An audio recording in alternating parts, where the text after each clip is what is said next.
bagaimana membangun kolom aset.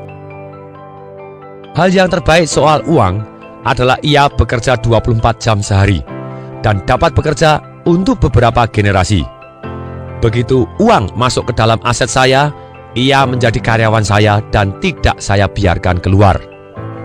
Keterangannya, yang dimaksud dengan aset real bagi Robert Kiyosaki bukan kekayaan bersih seperti yang diajarkan dalam metode akuntansi secara biasa, melainkan adalah sesuatu hal yang menaruh atau memasukkan uang ke dalam saku kita. Aset, contohnya, satu adalah bisnis yang tidak menuntut kehadiran kita. Kedua, saham. Ketiga, surat obligasi. Keempat, reksadana. Kelima, real estate yang menghasilkan pemasukan. 6, surat utang. 7, royalti dari properti intelektual seperti musik, karya tulis atau hak paten. 8, dan segala sesuatu yang mempunyai nilai, menghasilkan pemasukan, dan mempunyai pasar yang siap. Sekali lagi, Robert Kiyosaki tidak mendorong siapapun untuk memulai sebuah perusahaan, kecuali mereka sungguh-sungguh ingin dan mau. Dan menekankan betapa pentingnya memahami akuntansi, manajemen uang, dan ilmu menjual. Serta Robert Kiyosaki mendorong orang untuk mendapatkan aset yang dia sukai. Jadi pertanyaannya, jika kamu tidak menyukai, bisa jadi kamu tidak akan memeliharanya. Betul? Rintangan dalam memiliki bisnis, 80% dari semua usaha yang didirikan mati di tahun pertama.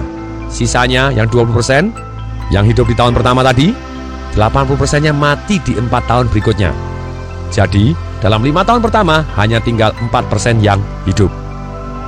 Robert Kiyosaki tidak merekomendasikan Anda untuk mempunyai bisnis sendiri, kecuali hanya jika Anda sungguh-sungguh mempunyai hasrat untuk mempunyai perusahaan sendiri.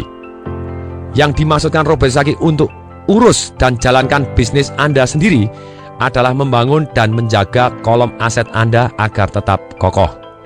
Teruskan pekerjaan harian Anda, jadilah karyawan yang bekerja keras dan bagus, tapi teruslah membangun kolom aset tersebut sesuai dengan contoh aset-aset di atas, bukan hanya bisnis sendiri saja.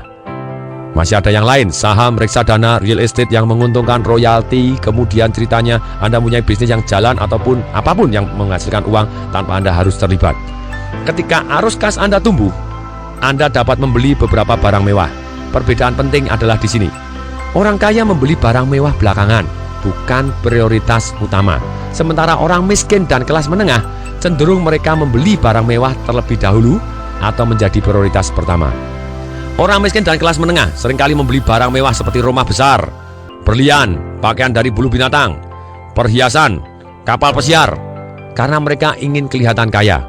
Tetapi dalam kenyataannya mereka semakin terperosok dalam utang dengan kredit. Orang yang berlimpah uang, orang kaya jangka panjang, mereka membangun kolom asetnya mereka terlebih dahulu.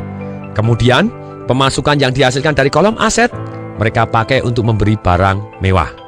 Sedangkan orang miskin dan kelas menengah, mereka membeli barang mewah terlebih dahulu dengan keringat dan darah mereka sendiri, bahkan dengan warisan-warisan yang harusnya diberikan untuk anak-anak mereka. Saran saya, marilah kita membangun kolom aset kita.